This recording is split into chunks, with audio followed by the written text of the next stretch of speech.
വിളിച്ചിട്ട് ഒരു ദിവസം സീനില് വലിയ വെയിറ്റിൽ ഞാനേതോ ഓഫീസിൽ ഏതോ മീറ്റിങ്ങിൽ പോയിട്ട് ഞാൻ വിളിച്ചിട്ട് ഫോൺ എടുക്കണില്ല. അപ്പോൾ ഫോൺ എടുത്തിട്ട് ഞങ്ങൾ സീൻ ചെയ്യും. അപ്പോൾ ഞാൻ വൈകി വന്നതിന് എന്നെ ഭയങ്കരമായിട്ട് വഴക്ക് പറയണം.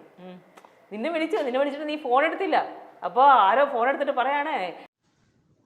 മലയാളം ടെലിവിഷൻ പ്രേക്ഷകർക്ക് ഏറെ പ്രിയപ്പെട്ട പരമ്പരയാണ് ഉപ്പുമുളകും. ഉപ്പുമുളകും പ്രേക്ഷകരുടെ മനം കവർന്ന് പല സീസണുകൾ തുടരുമ്പോഴും പല കുറിയാണ് ഈ പരമ്പര വിവാദങ്ങൾക്ക് വഴിവെച്ചിട്ടുള്ളത്. തുടക്കത്തിൽ നടി നിഷ സാരംഗിൻ്റെ പരാതിയുമായി ബന്ധപ്പെട്ടായിരുന്നു ഉപ്പുമുളകും വിവാദങ്ങളിൽ വന്നുപെടുന്നത്. പിന്നാലെ ഉപ്പുമുളകും അത് ടെലികാസ്റ്റ് ചെയ്തിരുന്ന ചാനലിൽ നിന്നും അപ്രത്യക്ഷമാവുകയും ചെയ്തു. പിന്നീട് ഉപ്പുമുളകിലെ താരങ്ങളെല്ലാവരും തന്നെ മറ്റൊരു സാറ്റലൈറ്റ് ചാനലിൽ അണിചേരുകയും അവിടെ മറ്റൊരു വേഷനിൽ ഉപ്പുമുളകും പ്രത്യക്ഷപ്പെടുകയും ചെയ്തു. എന്നാൽ അത് വിജയം കണ്ടില്ല. പിന്നീട് ഫ്ലവേഴ്സ് ചാനലിലേക്ക് തന്നെ ഉപ്പുമുളകും തിരികെ വരികയായിരുന്നു. ഇപ്പോഴിതാ വിവാദങ്ങൾക്ക് കൊടിപിടിക്കുകയാണ് ഉപ്പുമുളകും വീണ്ടും. ഉപ്പുമുളകിൽ അഭിനയിക്കുന്ന 2 താരങ്ങളാണ് ഇപ്പോൾ പ്രതി ചേർക്കപ്പെട്ടിരിക്കുന്നത്. പരമ്പരയിലെ പ്രമുഖ നടിയെ അപമാനിച്ചു, ലൈംഗിക അതിക്രമണത്തിന് വിധേയയാക്കി തുടങ്ങിയ പരാതികളാണ് ഇപ്പോൾ 2 താരങ്ങളുടെ പേരിൽ റിപ്പോർട്ട് ചെയ്തിരിക്കുന്നത്. ഇതിനു പിന്നാലെ നടി ഏതാണ് എന്ന തരത്തിലുള്ള ചർച്ചകൾ കൊഴുക്കുകയാണ്. പല നടിമാരുടെയും പേരുകൾ ചേർത്ത് ഇവരാണോ ആ നടി എന്ന പേരിൽ ചർച്ചകൾ പലപ്പോഴും പല വേദികളിൽ പ്രത്യക്ഷപ്പെടുന്നുവെങ്കിലും ഇപ്പോഴും ആ നടി ആര് എന്നത് തിരിച്ചറിഞ്ഞിട്ടില്ല. ഇതിനിടെയാണ് ഉപ്പുമുളകും നിർത്തുമോ എന്ന ചോദ്യങ്ങൾ കൂടി ഇപ്പോൾ പുറത്തേക്ക് വരുന്നത്. ഉപ്പുമുളകും ഉടൻ തന്നെ നിർത്തുമോ എന്നതാണ് പ്രേക്ഷകരിൽ പലരും ചോദിക്കുന്ന ചോദ്യം. പലകുറി വിവാദങ്ങളിൽ പെടുന്നത് കൊണ്ട് തന്നെയാണ് പ്രേക്ഷകർ ഇത് ചോദിച്ചുകൊണ്ടിരിക്കുന്നത്. ഈയിടെയാണ് ഫ്ലവേഴ്സ് ടിവിയിലെ സ്റ്റാർ മാജിക് എന്ന ഷോ അവസാനിക്കുന്നത്. വളരെ പെട്ടെന്നായിരുന്നു അങ്ങനെയൊരു തീരുമാനം വന്നത്. ഇനി സ്റ്റാർ മാജിക് ഇല്ല എന്ന സ്ഥിരീകരണം പല പ്രേക്ഷകരെയും നിരാശയിലാഴ്ത്തിയിരുന്നു. അതിന് പിന്നാലെയാണ് ഉപ്പുമുളകിലെ പ്രശ്നങ്ങൾ ഇപ്പോൾ ചൂടുപിടിക്കുന്നത്. എന്തു തന്നെയാണെങ്കിലും ഉപ്പുമുളകും പ്രേക്ഷകരുടെ മനം കവരുന്ന ഒരു പരമ്പരയാണെന്നും പല നടന്മാർക്കെതിരെ പരാതികൾ വന്നെങ്കിലും അതിൻ്റെ പേരിലൊന്നും പ്രേക്ഷകരുടെ പ്രിയപ്പെട്ട ഈ പരമ്പര അവസാനിപ്പിക്കരുതേ എന്നുമാണ് ചില പ്രേക്ഷകർ റിക്വസ്റ്റ് ചെയ്യുന്നത്.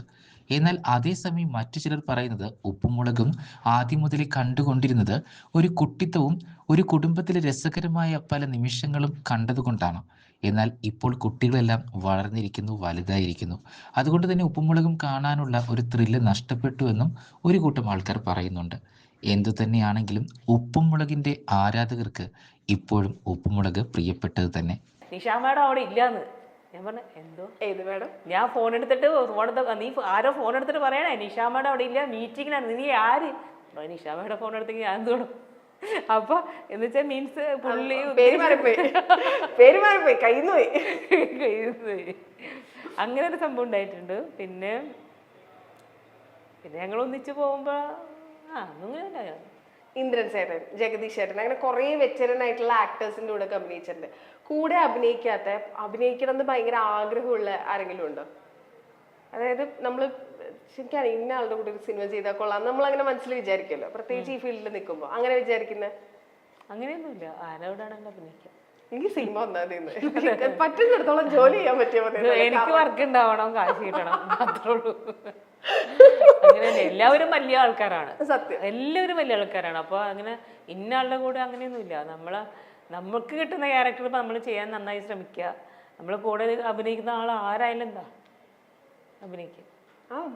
എല്ലാവരും വലിയ ആൾക്കാർ തന്നെയാണ്. മനസ്സിലായി. കിട്ടുന്ന ക്യാരക്ടർ പോലെയാണ് അവർ പോകുന്നതെന്ന് മാത്രമേ ഉള്ളൂ. പക്ഷെ എല്ലാവർക്കും അവരുടേതായ ഗുണങ്ങളുണ്ട്, അവരുടേതായ കഴിവുകളുണ്ട്.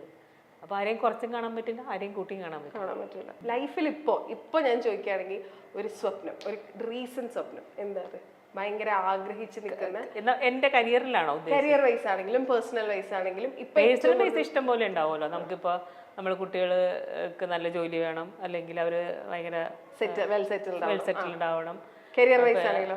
കരിയർ വൈസ് ആണെങ്കിൽ കരിയർ വൈസ് എനിക്കിപ്പോൾ ആക്ടിങ് ബേസ് ശരിക്കും പറഞ്ഞാൽ എനിക്ക് ഒരുപാട് നല്ല നല്ല ക്യാരക്ടറുകൾ ചെയ്യാൻ ഇപ്പോൾ ഒരുപാട് ആഗ്രഹങ്ങളുണ്ട്. നമ്മൾ ഡിഫറെൻ്റ് ആയിട്ടുള്ള ക്യാരക്ടർ ചെയ്യാൻ. ഇപ്പോൾ എഴുത്തോലയിൽ ചെയ്തതുപോലത്തെ ഒരു എഴുത്തോല എനിക്ക് ശരിക്കും ഭയങ്കര ഇഷ്ടപ്പെട്ട് ചെയ്തൊരു ക്യാരക്ടറാണ്. ശരിക്കും ഇത് ചലഞ്ച് തന്നെയാണ്. അപ്പോൾ അങ്ങനെ നമ്മൾ ഇപ്പം ഞാൻ ഒരു അമ്മ, ഒരു ടിപ്പിക്കൽ അമ്മ എന്നുള്ളൊരു ക്യാരക്ടറാണ് ഇപ്പം എല്ലാം ചെയ്തു പോണത്. അമ്മ തന്നെ ആയാലും പ്രശ്നമില്ല, അമ്മയാണല്ലോ ഞാൻ എന്തായാലും അമ്മ പോലത്തെ ക്യാരക്ടറിലേ കിട്ടുള്ളൂ. അപ്പോൾ എന്നിൽ നിന്ന്, ഞാൻ എന്ന വ്യക്തിയിൽ നിന്ന്, നിഷ എന്നുള്ള അമ്മയിൽ നിന്നും നിഷ എന്നുള്ള വ്യക്തിയിൽ നിന്നും വിട്ടിട്ട് ഒരു ക്യാരക്ടർ ചെയ്യാൻ പറ്റണം. എന്താ ആ ക്യാരക്ടറിൽ ഇപ്പോൾ തണ്ണീർമത്തനിലെ അമ്മ തന്നെയാണ്, പക്ഷെ ആ അമ്മയിലൊരു വ്യത്യാസമുണ്ട്. ആ ഒരു ക്ലൈമാക്സ് സീനിലൊക്കെ അതൊരു ആ വിട്ട് ഒരു വേറെ രീതിയിൽ സ്കോർ ചെയ്യാൻ പറ്റുന്നുണ്ട്. അപ്പൊ അങ്ങനെ സ്കോർ ചെയ്യാൻ പറ്റുന്ന എന്തെങ്കിലും, നമ്മൾ വിട്ട് ചെയ്യാൻ പറ്റുന്ന എന്തൊരു ക്യാരക്ടർ ഉണ്ടെന്ന് എനിക്ക് ഭയങ്കര ആഗ്രഹമാണ്. എന്ത് കൈൻഡ് ഓഫ് ആക്ടറാ? നമ്മളിപ്പോ മീറ്റിംഗ്സിനൊക്കെ പോകുമ്പോഴാണെങ്കിൽ നമ്മൾ ഡയറക്ടേഴ്സിനെയും പ്രൊഡ്യൂസേഴ്സിനെയും ഒക്കെ കാണുന്നുണ്ട്. അങ്ങോട്ട് ചാൻസ് ചോദിക്കും, എനിക്ക് ഇങ്ങനെ സിനിമ അഭിനയിക്കാൻ താല്പര്യമുണ്ട്, ചോദിക്കുന്ന ആളാണ്? ഇല്ല, അങ്ങനെ ഒരു കുഴപ്പമുണ്ട് എനിക്ക്. അതൊരു കുഴപ്പമാണ്. അത് കുഴപ്പമായിരിക്കാം, കുഴപ്പമില്ലായിരിക്കാം, പക്ഷെ അങ്ങനെ ഒരു ഇതുണ്ട്. എനിക്ക് ഭയങ്കര, നമ്മൾ ചോദിച്ചാൽ അവരെന്ത് വിചാരിക്കും, അങ്ങനെ ബുദ്ധിമുട്ടാവോ? അങ്ങനെ ഒരു ചിന്തിക്കലുണ്ട്. അങ്ങനത്തെ ചോദ്യങ്ങളും ഉണ്ട്. ഓക്കെ, അപ്പൊ സ്വപ്നങ്ങൾ എന്താണെങ്കിലും സ്ക്രീനിൽ നിറഞ്ഞു നിൽക്കട്ടെ, ഇഷ്ടംപോലെ വർക്ക് കിട്ടട്ടെ, ഹാപ്പി ആയിട്ടിരിക്കട്ടെ. Thank you so much and all the best. Thank U.